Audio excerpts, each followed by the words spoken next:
जो सजेस्ट किया गया और वही क्वेश्चन लगातार आप एग्जामिनेशन में भी लाते हैं कि इसमें से बीपीएससी ही चोर तो अब बड़ा है, लेकिन बीपीएससी को कंडक्ट कौन करती है? व्यवस्था सरकार कंडक्ट करती है। बीपीएससी चेयरमैन बनाता कौन है? एक तो रिटायरमेंट करने वाला चेयरमैन को भी बना दिया जाता और जिस पर निगरानी होता उसको बना दिया जाता। तो सरकार क्यों चुप है? एक तो सबसे बड़ा सवाल ये है।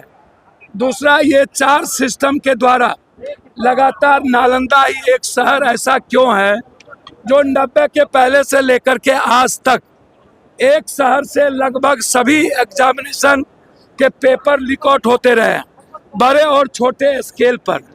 अब यदि आप कहते हैं कि हम दूसरे नॉर्मलाइजेशन में, इन्होंने कहा कि हम नॉर्मलाइजेशन जैसे मुद्दे मेरे विचार में नहीं है, जबकि आप जब एग्जाम लिए तो क्वेश्चन 2 प्रकार के थे बिल्कुल रूप से। तो अब तो सारे लगभग 4 लाख बच्चे, 12,000 बच्चे यदि हमारे उस एग्जामिनेशन, सरल एग्जामिनेशन के तहत आ भी जाएंगे और आप यदि इसको नहीं बदलते हैं तब भी 4 लाख के लगभग बच्चे प्रभावित हो गए और मर जाएंगे, जिसका अंतिम क्वेश्चन था, अंतिम उम्र था, जो इसके बाद वो उसका लाइफ नहीं बचेगा, वो तो लगभग बर्बाद हो जाएगा। तो री एग्जामिनेशन ही मात्र एक उपाय है। री एग्जामिनेशन ही एकमात्र उपाय है।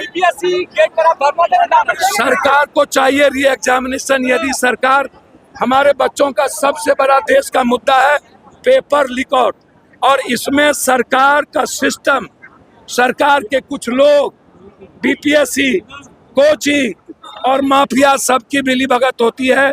4 सिस्टम मिलकर के इस देश के युवाओं के भविष्य और जिंदगी के साथ खिलवाड़ करती रही है। ये क्वेश्चन पेपर लीक आउट कब बंद होगा? सीसीटीवी फुटेज को सामने लाइए। 12,000 बच्चे का एग्जामिनेशन यदि कैंसिल हुआ तो सभी बच्चों का एग्जामिनेशन को कैंसिल करिए और उसके बाद नए क्वेश्चनर के द्वारा एग्जाम लीजिए।